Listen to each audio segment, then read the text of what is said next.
Fanatics Worldwide, today is another day. Ayan, so, sobrang na-miss ko kayo. Alam niyo naman, sobrang na-miss ko talaga kayo. Lately kasi ang dami ko nababasa na bakit si Miss J ay hindi na nag-upload. Hindi ako nakakapag-upload kasi sobrang busy. Ang daming commitments. Pero, I surely say to you guys na talagang hindi naman ako tumitigil sa mga pagtulong na ginagawa ko. Especially ngayon na I'm super happy with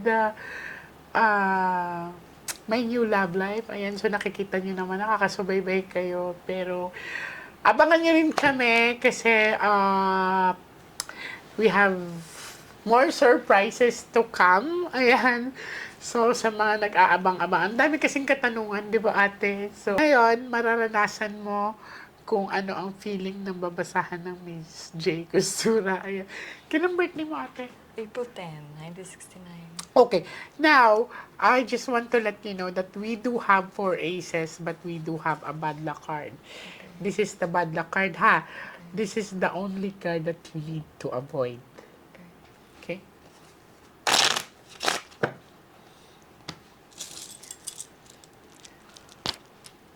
Okay, now I want you to focus, ate. I want you to pick one card.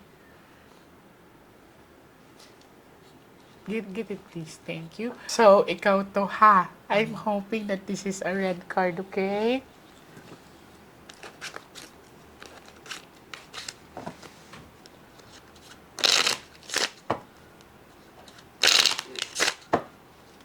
Cut the cards into 3, ate.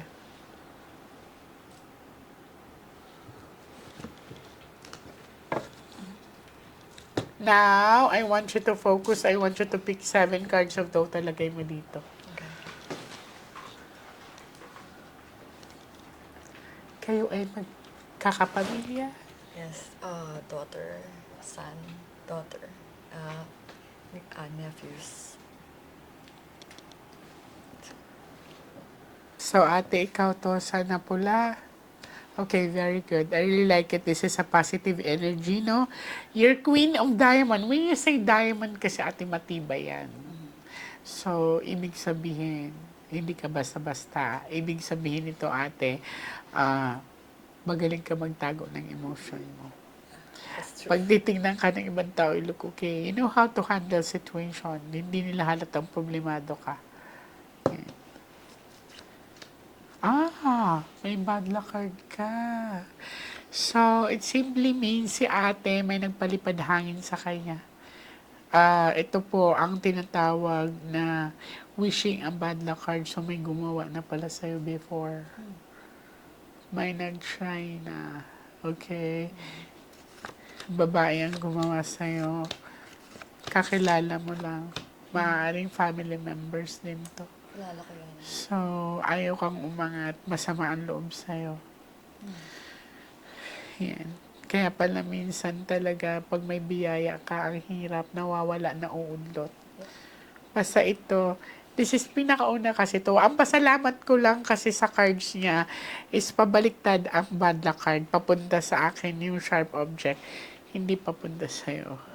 Hindi naging maganda sa'yo ang takbo ng year 2024, 2025, bagsak ka. Yan, especially sa financial. So, I can see right, how long na kayo been together? 9 years and then going 5 years. Oo, kasi married. dito sa inyong dalawa, no, kasi you're Queen of Diamond. So, sa in comparison sa aura nyo, mas malakas ka, mas mahina siya. So, ibig sabihin siya ang mabilis tamaan ng physical sickness. Nararamdaman sa katawan. So, try mo siyang ipa-check up. I don't know kung hypertensive siya ha, pero yun nga, minsan may paninikip daw sa dibdib niya. May heartburn siya. Yun nga yung mahirap tiye. So, all you need to do is ipa-check up mo talaga siya. Yun yung mahirap sa mga father figure, mga lalaki.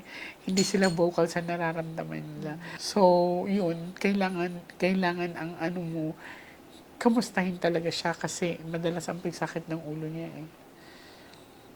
Ganun lang. Pero this is a representation, you're a money magnet person, no? Very good.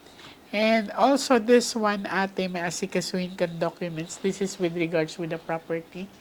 I can see right here na dapat mo asikasuhin to. Possible kasi ito, ate, this is a representation of maaring may makukuha ka or may ibibenta ka. Kasi kung ito kasi is a good money kasi to, so may papasok na good financial. Pero ito, this one, this is a representation of kinaingitan ka. Ginawan ka dati.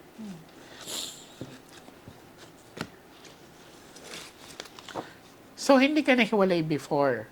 Kasi may crackdown relationship ka dito eh. Kaya. Kaya tinanong this is my ko. third. Kaya tinanong kita kung nahiwalay ka ba. Before, yeah. Kasi nag-reflect. So, pinakita sa akin sa cards na may crackdown relationship si ate, dumaan siya sa hiwalayan. Cut the cards into 3.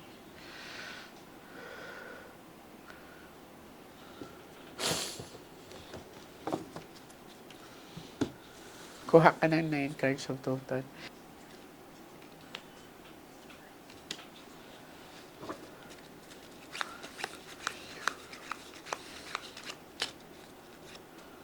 Nice, may biyahe ka pa. Huwag ka daw magdalawang isip sa mga plano mo kasi lagi ka nag-hold back. Yung more on planning, pag andyan na, itutuloy ko ba to? Eh, hindi. Ay, huwag na lang. Ganyan.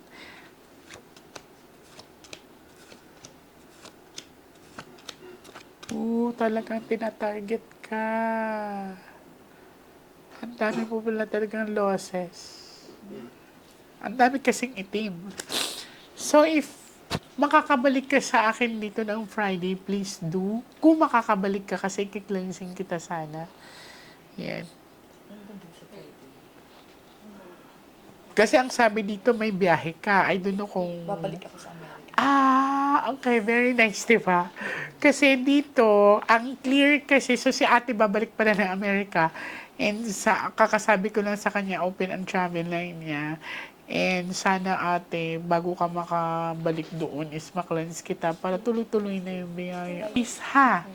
Kasi this, nag-i-start kasi ako ng reading ate ng 11:30, 12, yan. Basta 11. Bago mag 11, andito na dapat kayo, ha? Kasi first come, first serve. Tapos sa financial, okay naman, pero matuto ka maghigpit. Ano, Kaya hindi ka nakakahindi. Alam mo yung maririnig ko, okay na, hanayaan mo na.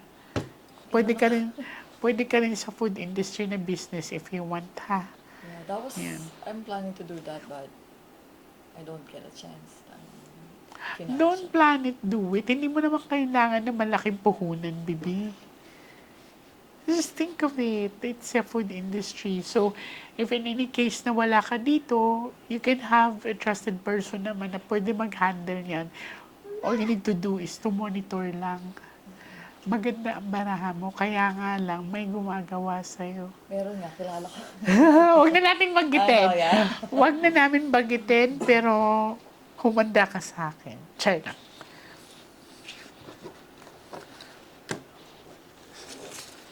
So, last set of the cards. May tanong ka ba sa bara? Meron. Pagbibigyan kita, akin na kamay mo. Anong tanong mo sa cards? Kasi mayroon akong premonition. I get visions. Bad visions. Okay. So, you have this premonition, bad visions. Is it through your dreams or parang... vision ko, it's like premonition. Paano siyang way? Sa panaginip mo ba siya, ate? Or bigla ka Vision. lang natutulala? Navivision ko. O, yung, Minsan, kunwari, nakaupo ka and then you have this kind of vision. So, kasi, kaya kita tinanong kung sa dreams ba siya or from the moment na you sat down and then just stare away, tapos may makikita kang vision. So, ano ang klaseng vision nakita mo? yung asawa ko, mababangga ng malaking truck and then he end up dead. Okay. Di ba may bad luck card ka? Pag lumabas ulit ang bad luck card ka, that vision will come true. May tinatawag kasi tayong precognitions. Precognition dream, precognition action. Maaaring bukas ang third eye mo pero hindi siya enhanced. Ang mga precognitions ate, they are negative. It's a warning sign, pero hindi mo siya dapat katakutan. You're very lucky na pinapakita sa'yo yan kasi may chance pa baguhin. Okay. Huwag lang lumabas ang bad luck card, mag-pray tayo. Pag lumabas yan, mangyayari yan. Yes. We're hoping for the best. Okay. Explain ko din sa'yo. We have two classification of dreams. Regular dreams and precognition dreams. Naka-experience na ba kayo na nanaginip kayo pagising nyo na alam nyo sa sarili na nanaginip kayo, hindi nyo naalala? That's a regular dreams. Pero pag nanaginip kayo na parang clear ang voices, ang place, tapos may pangyayaring hindi maganda, that's a precognition dreams. So, that's a gift. All of the precognition dreams are bad. It's a warning sign. Kaya, for example, ako na panaginipan mo ako, kita mo talaga yung mukha ko. Or let us say, half of my face is there. Tapos, clear sa'yo ang pinag-usapan natin. Clear sa'yo ang place. Don't be afraid to give that warning. Kasi hindi mo alam kung anong oras siya mangyayari. Ganun yun. Ready ka na? Huwag ka matakot, ha? In Jesus' name.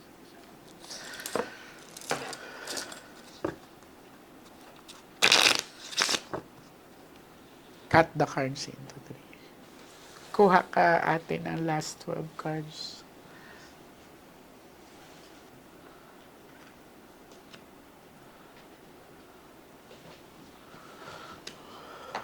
Huwag lang lumabas talaga ang bad luck card. Kailan mo ito na panaginipan, Darne? Or kailan mo ito nakita? If you can still remember. Is it once, twice, thrice? 3 times. Oh my God. Same scenario or different places, okay? May possibility talaga na mangyayari siya. So, si ate nagkaroon ng panaginip na Hindi pa nag vision. Yeah. It's a clear vision sa partner niya na mababangga. Yan, maaksidente. So, titignan namin He was din. in a motorcycle. Pag may king dito siya na yan, ha?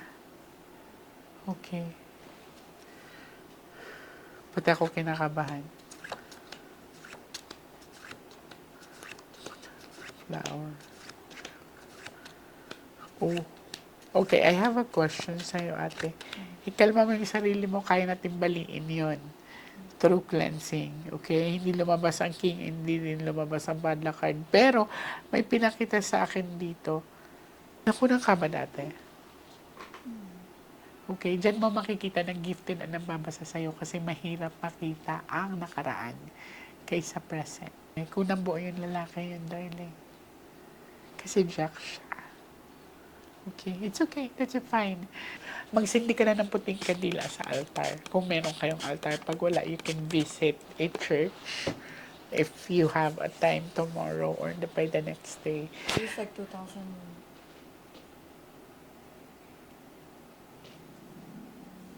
Malaki na sana siya ngayon. So, it's okay. So, you are so blessed to have a good financial makakabawi ka this year, ha? Sa visions mo, wag ka mag-alala. Kaya nating pigilan, kaya nating baliin. Okay? I'm willing to help you. That's why I asked you to come back this coming Friday to cleanse you and to stop your vision. Okay? Thank you so much, Ate, and God bless you.